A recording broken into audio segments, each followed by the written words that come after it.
모두가 다 야성을 잃어가고 있다. 저 포함해. 근데 어떤 방식으로 야성을 잃고 있느냐? 그러니까 옛날 방식은 윗사람한테 머리 좋아야 되고 가기 싫은 회식 따라가야 되고 불합리한 명령에 복종해야 되고가 옛날 방식의 야성을 잃는 방식이었다면은 요즘의 야성을 잃는 방식은 되게 합리적인 어감? 그러니까 인생이 어떤 여행이라고 치면은 여행지에서 내 눈앞에 펼쳐진 여행지를 즐기고 거기서 한번 찾아가 보는 방식으로 여행을 즐기는 게 아니라 네이버를 열어서 가장 최적의 경로가 뭔지 계속 핸드폰을 보면서 네이버를 따라가면서 여행을 여행답지 못하고 일처럼 하는 방식으로 야성을 잃고 있다.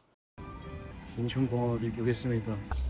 보통 미국의 거리를 걸으면서 찍었잖아요, 이때까지. 근데 제가 한국의 거리를 좀 걸으면서 찍고 싶었던 마음이 항상 있었거든요. 근데 이제 요즘 아시겠지만 낮에 한국에서 걸다가 이걸 찍으면은 온열 질환에 걸려서 응급실에 갈 확률이 높기 때문에 또 제가 나름대로 또 연배가 있다 보니까 낮에는 이건 안 된다. 그래서 지금 밤에 야심한 밤에 찍고 있습니다. 오늘 책 소개를 한번 쓱 해볼까 합니다.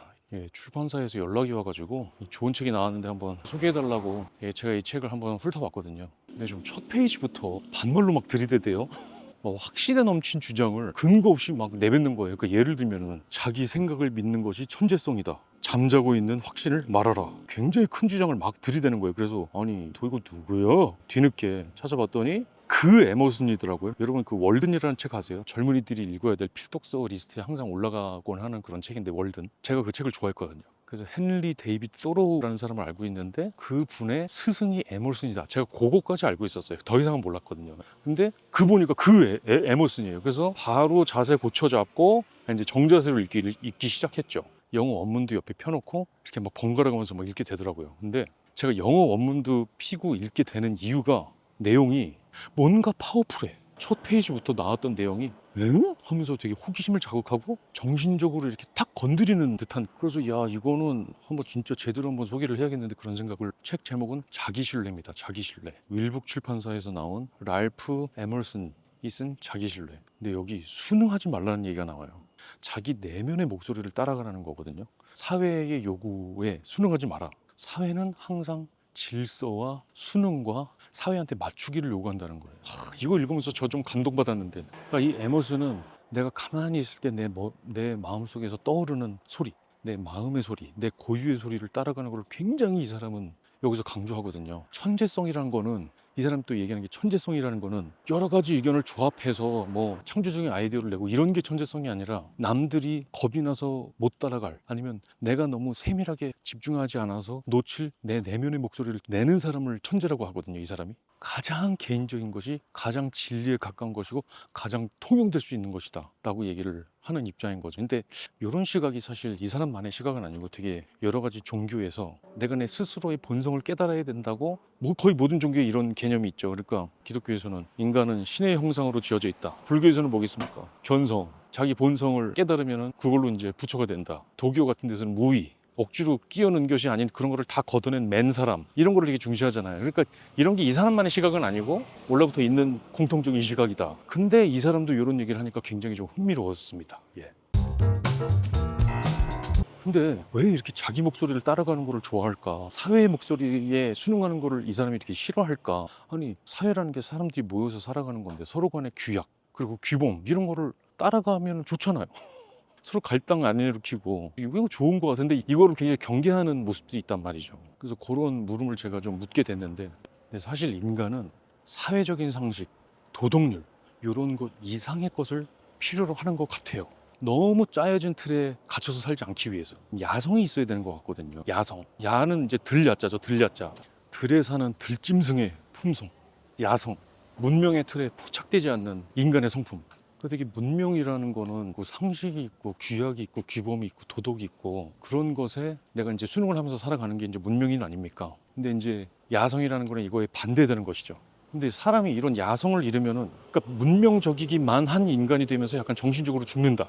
그러니까 인간은 양면적인 모습이 있잖아요. 문명적인 거가 있고 반문명적인 것이 있고, 그러니까 니체가 말할 때는 아폴론적인 것과 디오니소스적인 거라고 말하지 않습니까? 아폴론적인 거는 이성적인 거, 밝음의 세계, 논리의 세계고 정리정돈된 세계고, 디오니소스적인 것은 어둠의 세계고 불균형의 세계고 본능의 세계고 미쳐 돌아가는 세계지 않습니까? 야성의 세계인 거죠. 야성의 세계. 아는 게 없다 보니까 또 아는 것도 이렇게 득득 긁다 보면은 사회학자 듀르켐, 사회는 기본적으로 종교 생활과 굉장히 비슷한 면을 갖고 있다. 근데 그 모습이 양면성이 있다. 문명적인 측면에서는 성과 속의 구분이 있고 성스러운 것과 아주 속된 것의 구분이 있고 그거가 절대 섞이면 안 되고 질서가 잡혀야 되고 그런 면이 있는 반면에 또 주기적으로 어떤 리추얼이 일어날 때는 의례 이런 게 일어날 때는 막 원시인들이 막 불 펴놓고 막 뒤에 돌면서 짐승의 피를 막 뿌리면서 막 미쳐 돌아가잖아요. 북치면서 막 리듬 타면서 이제 그런 게 본질적으로 있다. 그건 뭐냐?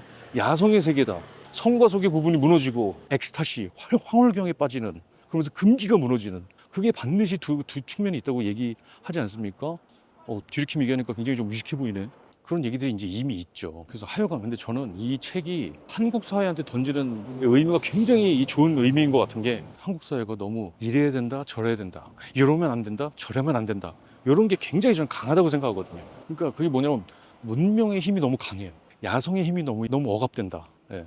그러니까 사람들이 너무 똑똑한 게 문제인지 사람들이 이성이 너무 발달한 게 문제인지 하여튼간 그 이유는 모르겠지만 억압이 굉장히 많다. 근데 그 억압은 시대에 따라서 모습을 달리하지만 항상 비슷한 정도로 사람들을 누르고 있는 것 같다. 저 이렇게 생각하거든요. 저 그렇게 봐요. 예. 좀 이거는 조금 과하게 뇌피셜이긴 한데 한 90년대까지는 한국 사람들 누르는 게 유교 로 많이 생각을 했던 것 같아요. 그러니까 문화적으로는 위기의 질서가 강하다, 가부장의 질서가 강하다, 전통적이고 보수적인 가치가 사람들을 문화적으로 누른다, 이런 인식이 되게 강했던 것 같거든요. 그래서 그런 거에 대한 저항도 문화적으로 많이 나왔던 것 같아요. 뭐 힙합 아니면 뭐 페미니즘 그리고 정치적으로 리버럴한 거. 근데 그 이후에 굉장히 금기시되던 이론들이 많이 퍼졌음에도 불구하고 사람들은 여전히 억압되어 있는 것처럼 보이거든요. 그래서 현재 저는 억압이 뭔가 문화적인 보수성이라기보다는 되게 합리적인 억압? 상위 10%가 아닌 모든 것들의 혐오로 나타나고 있다고 저는 좀 그렇게 보지 않습니까? 그게 지방대든 전문대든 조소기업이든 비정규직이든 무주택이든 고독사든 간에 뭐 누가 청소를 하고 있어. 그러면 너 공부 안 하면 저 청소하는 아저씨처럼 된다? 시계 억압이 메인 억압이 아닌가? 그래서 아무리 힙합을 좋아하는 청년도 아무리 페미니즘에 빠진 사상가도 아무리 정치적으로 진보적인 사상을 갖고 있는 청년도 다 그 상위 10% 안에 못 들면 자기 자신을 혐오할 준비를 하면서 살아가고 스스로를 억압하고 있지 않을까. 그리고 그 자기 혐오를 벗어나려면 내가 객관적으로 상위 10% 안에 들어야 된다는 그 신앙을 가지고 살아가고 있지 않느냐. 그 신앙의 사람들을 누르고 있는 거 아닌가. 저는 그렇게 생각하거든요. 내가 인생의 어느 부분 하나라도 상위 10% 안에 들고 그래야지 내가 보통 사람이 아닐 수 있다. 그렇지 못하면 나는 보통 사람이 된다. 그리고 보통 사람이 되면 못된 거다라는 그 신앙. 그 공포에 억압이 세지 않는가. 네, 하여간 여기까지가 뇌피셜이었고 그래서 결론이 뭐냐, 모두가 다 야성을 잃어가고 있다. 저 포함입니다.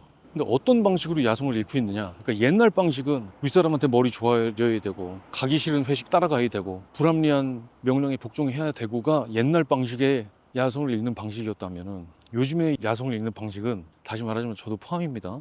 나이 30에 엄마랑 어느 회사를 가야 될까 하고 같이 논의하는 방식으로 야성을 잃습니다. 결혼할 때 같이 성장할 수 있는 사람을 찾는 방식으로 야성을 잃습니다. 친구한테 무시당할까봐 좋은 옷을 사는 방식으로 야성을 잃습니다. 어떤 시험에 못 붙으면은 그냥 못 붙은 그 자리에서 인생을 한번 시작해 보는 게 아니라 붙을 때까지 하다가 못 붙으면 이제 방으로 히키코모리로 들어가는 방식으로 야성을 잃습니다. 그러니까 종합하면은, 그러니까 인생이 어떤 여행이라고 치면은 여행지에서 내 눈앞에 펼쳐진 여행지를 즐기고 거기서 한번 찾아가 보는 방식으로 여행을 즐기는 게 아니라 네이버를 열어서 가장 최적의 경로가 뭔지 계속 핸드폰을 보면서 네이버를 따라가면서 여행을 여행답지 못하고 일처럼 하는 방식으로 야성을 잃고 있다. 예, 그런 생각. 부모들이 자식을 길러내는 방식도 되게 야성을 잃게 하는 방식으로 길러내게 되고 있다. 예전에 이제 저도 영상을 만든 적이 있지 않습니까? 실험실 식물처럼 길러내고 있다. 근데 사실 인간의 생이라는 거는 야생에 있는 동물이랑 비슷한데, 그래서 이 책에서 순응하지 말라는 구조를 제가 읽다가 이 책의 내용과 저의 대화로 이렇게 영상을 한번 찍어보게 됐습니다. 저는 이제 뭐 여러 번 얘기했다시피 좋은 책이라는 거는 내용이 좋은 책이 아니라, 뭐 내용도 좋으면 좋은데 대화가 잘 되는 책, 책의 내용과 내가 되게 자연스럽게 대화할 거리가 너무 많은 책, 저는 이제 그런 책을 좋은 책이라고 생각을 하는데, 그런 측면에서 봤을 때 이 책은 거의 대박이다. 대화할 거리가 너무 많아요. 지금 제가 읽고 거의 영상을 찍었지만은 이게 앞에 3페이지 읽고 지금 영상 찍는 거거든요. 왜냐면 3페이지 안에 담긴 내용도 너무 덴스하고 할 얘기가 너무 많아요. 근데 이제 너무 길어질 수는 없으니까 뭐 이쯤 얘기하겠지만은, 근데 앞으로 한 영상 하나 정도는 더 나오지 않을까 싶어요, 관련된 얘기로. 근데 이 책은 조금 경전 같은 성격이 있어요. 그러니까 이제 휙휙휙휙 읽는 게 아니라 한 문장 한 문장이 조금 딥한, 예, 제목은 자기 신뢰. 저자는 랄프 에머슨입니다. 출판사는 윌북 출판사. 이제까지 좀 들으신 분들은 어땠나요? 이 무게감이 좀 전달이 됐으면 하는 마음이 있고, 예, 그렇습니다, 여러분. 온 김에 또 한국의 밤거리 또 찍어 드려야죠. 예, 지금 이런 길을 걷고 있습니다. 그러면 또 다른 영상으로 찾아뵙겠습니다. 예, 예. 그러면 살펴들 들어가세요. 예.